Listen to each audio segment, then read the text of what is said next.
नमस्कार दोस्तों, जैसा कि आप जानते हैं दोस्तों, आपके लिए हर रोज की तरह कहानियां लेकर प्रस्तुत हूं। आज का कहानी का शीर्षक है बुरे बनो तभी सफल बनोगे। किसी ने सच ही कहा है किसी ने सच ही कहा है कि जिंदगी अपने दम पर जियो, उधार पे नहीं।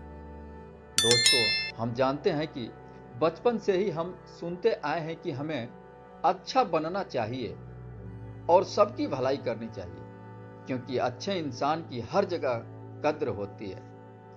परंतु आचार्य चाणक्य बताते हैं कि गुण की तरह मीठे और सरल रहने वाले व्यक्ति को दुनिया वाले निगल जाते हैं। बुरा बनने का मतलब ये नहीं है कि आप धर्म को त्याग कर अधर्म के मार्ग पे चलो। कहने का मतलब ये है कि आप उतना ही सीधा बनिए जितना कि आप खाना खाते हैं।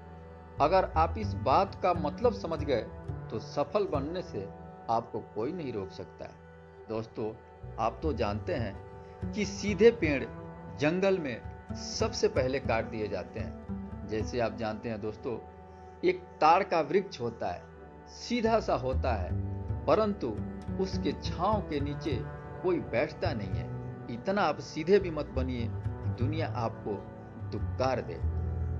एक बार एक व्यक्ति महात्मा बुद्ध के पास आया और बोला, हे महात्मा, मैं अपने जीवन में हमेशा धर्म संगति कार्य करता हूँ, फिर भी मुझे मान सम्मान की प्राप्ति नहीं होती है। मैं क्या करूं?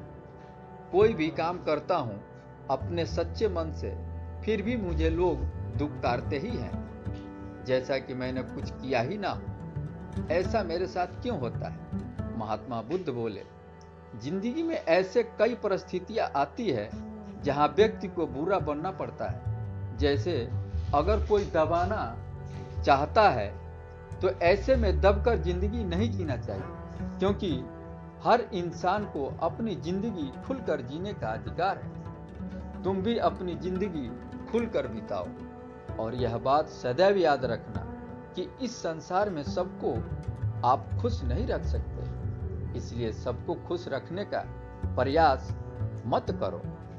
महात्मा बुद्ध की ऐसी बात को सुनते हुए वो व्यक्ति बोला, हे महात्मा, मैं आपकी बातों को समझ रहा हूं, कृपया मुझे और मार्गदर्शन करने की कृपा करें। महात्मा बुद्ध बोले, तुम्हारी समस्या यही है कि तुम इतने सीधे हो कि तुम सबको प्रसन्न रखना चाहते हो, चाहे वो तुम्हारे मित्र हो, चाहे तुम्हारे वो हितैषी हो, चाहे अपने ही क्यों ना हो। देखो, मैं तुम्हें बता रहा हूं, जैसे घी को निकालने के लिए थोड़ी सी अंगुली को सीधी करनी पड़ती है, उसी तरह व्यक्ति को अपने जीवन में सफल बनने के लिए थोड़ी टेढ़ी बुद्धि को करना आवश्यक है। अगर थोड़ी सी टेढ़ी बुद्धि नहीं करोगे तो जीवन में असफलता ही हाथ लगेगी। उपदेश देकर महात्मा बुद्ध ये बता ही रहे थे कि दूसरा व्यक्ति वहां बैठा सब कुछ सुन रहा था। उसने आकर महात्मा बुद्ध के पैर पकड़े और बोले, हे महात्मा, आपके इस छोटी सी उपदेश ने मुझे सब समझा दिया। मैं सब समझ गया हूं कि अब मुझे क्या करना है। इस जिंदगी रूपी संसार में मुझे कैसे जीवन यापन करना है, मुझे क्या करना है और क्या नहीं करना है। हे महात्मा, मैं आपको दर्शन पाके धन्य हो गया।